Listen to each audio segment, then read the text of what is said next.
নতুন বাংলাদেশ গড়ার এই সরকারের যেই লক্ষ্য এবং সেখানে তরুণদের যে কন্ট্রিবিউশন রাখার সুযোগ আছে সেটাকে বারবার বাংলাদেশ তথা পৃথিবীর সামনে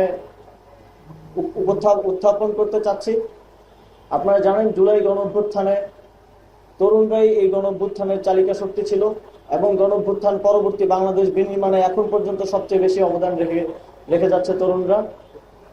ফ্যাসিবাদী শক্তির আবার পুনরুত্থানের সকল ধরনের ষড়যন্ত্রকে নস্যাৎ করার জন্য তরুণরা এখনো সচেষ্ট আছে এবং এই তরুণরা সচেষ্ট থাকলেই বাংলাদেশ আর কখনো পথ হারাবে না বলে আমরা বিশ্বাস করি। আপনারা দেখেছেন গতকাল আমরা সেই আয়নাঘর, যে আয়নাঘর নিয়ে আমরা নানা ধরনের রহস্য, নানা ধরনের কথা শুনতাম, সেটা সর্বশেষ আমরা নিজেরা ভিজিট করে সেখানকার বাস্তবতা দেখার সুযোগ পেয়েছি এবং বিশ্ববাসীকে দেখানোর সুযোগ পেয়েছি। আমিও 4 দিনের জন্য সেখানে ছিলাম, কিন্তু আমি জানতাম না যে আসলে আমি সেখানে ছিলাম কিনা, কারণ সেখানে শুধুমাত্র রুমের ভেতর ছাড়া আর কোথাও আমার চোখ খোলা হয়নি। আপনারা দেখেছেন যখন পুরো বিশ্ববাসী আয়নাঘর দেখলো, তারপরেও ফ্যাসিবাদী শক্তি সেটা অস্বীকার করার মতো নির্লজ্জ অবস্থান নিচ্ছে। কিন্তু সেটা করে আসলে কোনো লাভ হবে না, কারণ ইতিমধ্যেই জুলাই গণঅভ্যুত্থানে তাদের গণহত্যা ইন্টারন্যাশনালি ডকুমেন্টেড এবং প্রকাশিত হয়েছে এবং এই আয়নাঘরও ইন্টারন্যাশনালি ডকুমেন্টেড এবং প্রকাশিত হবে।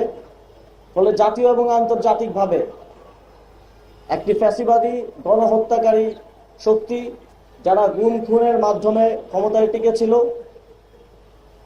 তারা আজীবন জনগণের শত্রু হিসেবে স্বীকৃতি পাবে। আপনারা দেখেছেন জুলাই গণঅভ্যুত্থানের পর হাজার সংকট, সমস্যা এবং নানা ধরনের উত্থান পতনের মধ্য দিয়ে বাংলাদেশ গেছে। তবে এই সময়ে বাংলাদেশের সঠিক পথে থাকা এবং আজকের অবস্থানে আসার পেছনে আমাদের সকলের ঐক্য একটা গুরুত্বপূর্ণ ভূমিকা পালন করেছে এবং আমি বিশ্বাস করি এই ঐক্যের শক্তিতেই আমরা যেই নতুন বাংলাদেশ গড়ার স্বপ্ন দেখছি সেই স্বপ্ন বাস্তবায়ন সম্ভব।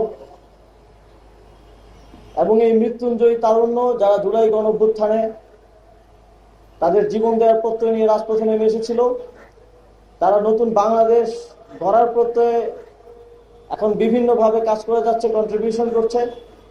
এই তারুণ্য যতদিন সঠিক পথে থাকবে আমরা একটি আদর্শ বাংলাদেশ গড়ার ক্ষেত্রে আশাবাদী এবং এদেশের জনগণ দীর্ঘমেয়াদী এই গণঅভ্যুত্থানের সুফল ভোগ করতে পারবে বলে বিশ্বাস করি।